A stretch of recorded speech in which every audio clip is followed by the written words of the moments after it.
Assalamualaikum warahmatullahi wabarakatuh. Seperti teman-teman udah tahu juga, semalam itu batas akhir pendaftaran pilkada.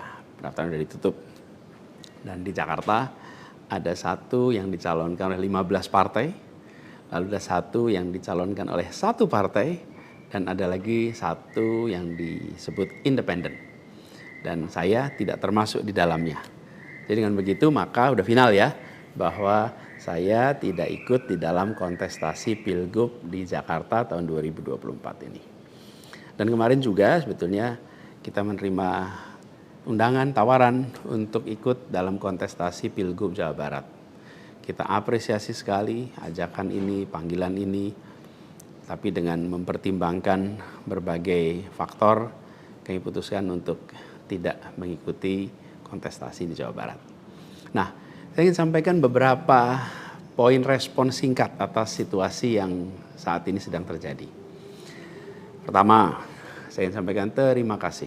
Terima kasih banyak kepada semuanya yang selama 1,5 tahun ini, hampir 2 tahun, ikut mendukung perjuangan yang luar biasa di jalur Pilpres, Pilgub, sampai dengan titik ini. Gak bisa saya sebut satu persatu, terlalu banyak. Tapi yang jelas semua yang terlibat adalah pejuang yang luar biasa, yang membuat perjuangan besar ini terasa jadi ringan, terasa jadi bermakna. Dan semoga Allah SWT, Tuhan yang Maha Kuasa, jadikan perjuangan kemarin sebagai catatan amal untuk kita semua. Dan insya Allah kita terus berjuang untuk tujuan yang sama ke depan. Kita selalu bicara tentang kesetaraan, keadilan, kesamaan kesempatan, keinginan untuk Indonesia yang lebih adil, lebih maju, lebih sejahtera buat semuanya. Nah, dalam itu juga, jadi 2 tahun terakhir ini ketika kami keliling, berkampanye, menemukan begitu banyak hikmah, pelajaran yang luar biasa. Saya berkeliling lebih dari 130 kota dan berjumpa dengan begitu banyak yang setiap jabat tangan bukan basa-basi. Jabat tangan dengan penuh rasa, sepenuh hati.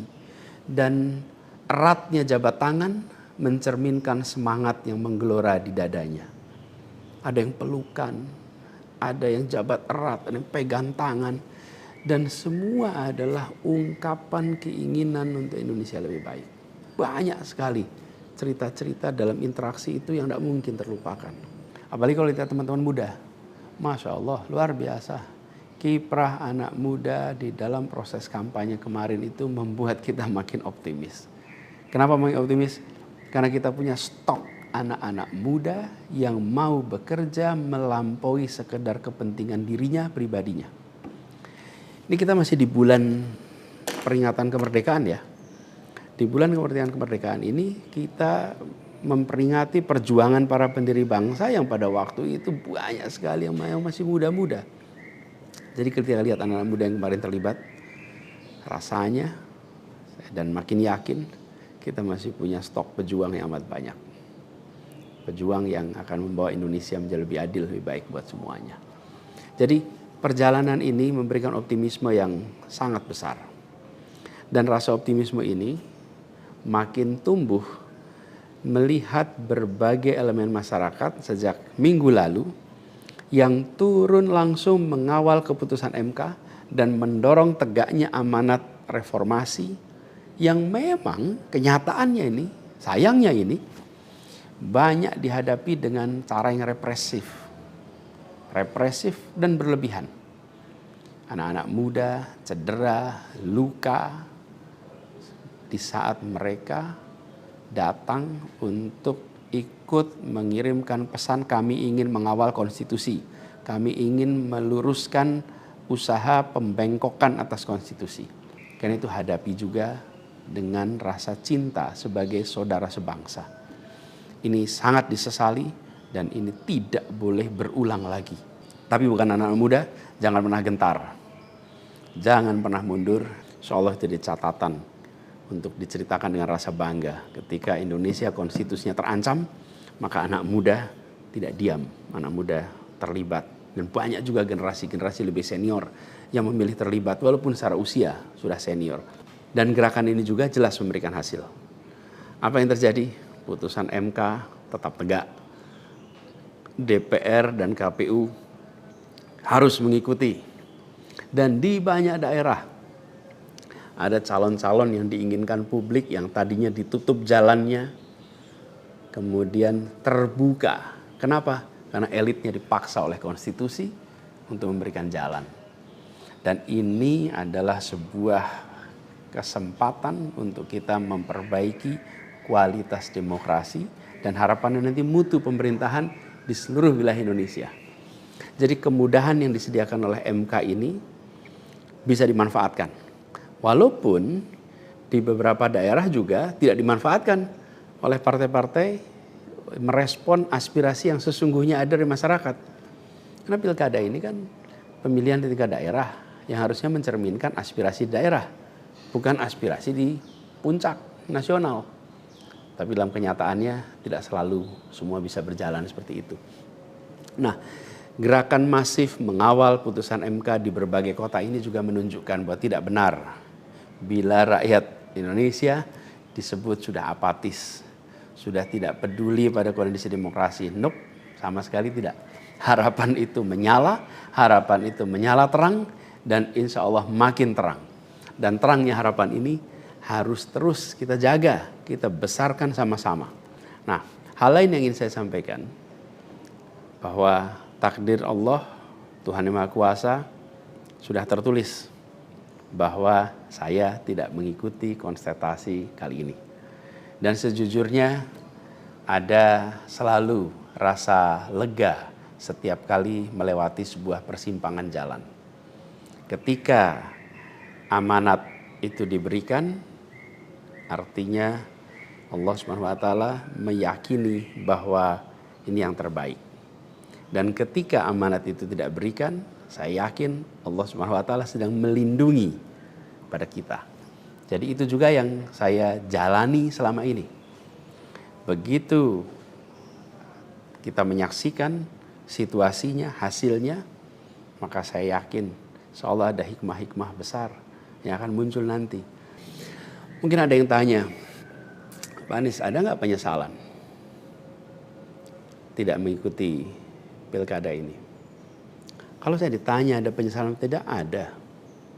Ada penyesalan itu. Apa yang saya sesali? Yang saya sesali adalah aspirasi warga kampung-kampung miskin kota, rakyat miskin kota yang berdatangan ke rumah ini, di tempat sini. Setelah selesai pilpres kemarin, bergantian, berombongan datang bergantian, menyampaikan keinginan, aspirasi, Pak tolong kembalikan kondisi yang kemarin kita rasakan. 1,5 tahun ini hilang. Dari mulai usaha untuk perbaikan kampung-kampung kumuh, perbaikan kondisi ekonomi mereka, yang selama itu kami selalu jadikan sebagai fokus perhatian. Dan selama berapa bulan ini saya datang mengelilingi mereka semua, mendatangi mereka semua. Ini yang saya, kalau dibilang perasaan ya, ada perasaan, waduh ini aspirasi ini gak bisa kita tuntaskan. Lihat warga kampung Bayam yang terlantar, berat rasanya. Lihat kampung-kampung yang setiap kali kita datang, Pak tolong ini dituntaskan, berat rasanya kalau mereka tidak bisa mendapatkan penuntasan atas usaha meningkatkan kesejahteraannya. Itu yang kalau ditanya sebagai rasa sesal, bagaimana rakyat miskin di Jakarta yang menjadi fokus perhatian kita tidak bisa saya penuhi harapannya. Para saudara-saudara semua, warga kampung di Jakarta, rakyat miskin kota, saya minta maaf karena tidak bisa membantu melalui jalan pemegang kewenangan, pembuat kebijakan. Tapi bukan berarti perjuangan kita berhenti dan bukan berarti kita ikhtiar kita selesai di sini, enggak. Dengan cara lain nanti kita sama-sama berjuang untuk bisa memperbaiki kondisi rakyat miskin kota yang saat ini sedang menghadapi tantangan yang besar sekali. Saya minum kopi dulu ya. Jadi catatan lain yang saya rasakan ya ketika mengikuti proses ini semua, bahwa terbuka kenyataan bahwa sistem politik kita, demokrasi kita masih amat ringkih. Dan kita punya PR untuk mengajak seluruh rakyat memiliki kesadaran yang lebih baik tentang proses politik, tentang proses demokrasi agar demokrasi kita itu bisa berjalan dengan benar, berjalan dengan baik, dan hasilnya adalah untuk dirasakan seluruh rakyat. Ini PR tersendiri dan bukan sesuatu yang sederhana, tapi kita harus kerja keras. Dan saya rasa kita jangan berhenti di sini. Karena itu salah satu tujuan besar yang akan diperjuangkan ke depan adalah meningkatkan kesadaran politik dan demokrasi Indonesia. Membantu mendorong supaya inisiatif-inisiatif, gerakan-gerakan sosial di masyarakatan itu bisa tumbuh berkembang khususnya di kalangan anak-anak muda. Seperti yang selama ini sudah dikerjakan, seperti misalnya humanis, ubah bareng, turun tangan, dan lain-lain. Nah, ada hal lain yang saya ingin share di sini. Kalau dalam interaksi, termasuk juga di sosial media, banyak sekali yang memberikan usul, saran, lebih baik Anies berkarir di luar negeri aja. Ada yang usul saya ke lembaga-lembaga internasional, ada yang berusul saya untuk mengajar di kampus-kampus di luar negeri. Saya jawab tidak, insya Allah tidak. Saya mencintai Indonesia secara tanpa syarat. Di sini saya dilahirkan, di sini saya dibesarkan, dan di sini saya akan berjuang. Kecintaan pada Indonesia membuat saya tidak akan bisa meninggalkan tanah ini. Saya akan tetap berada di Indonesia. Saya akan tetap berkarya di Indonesia.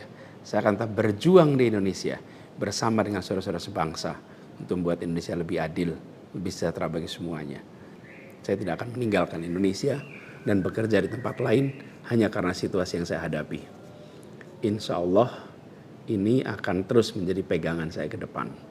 Tentu saya akan berkiprah di banyak tempat, tapi basis tetap di sini dan bekerja bersama dengan saudara-saudara sebangsa. Kemudian ada yang usul supaya saya masuk partai atau bikin partai politik. Nah gini, kalau masuk partai, pertanyaannya, partai mana yang sekarang tidak tersandra oleh kekuasaan?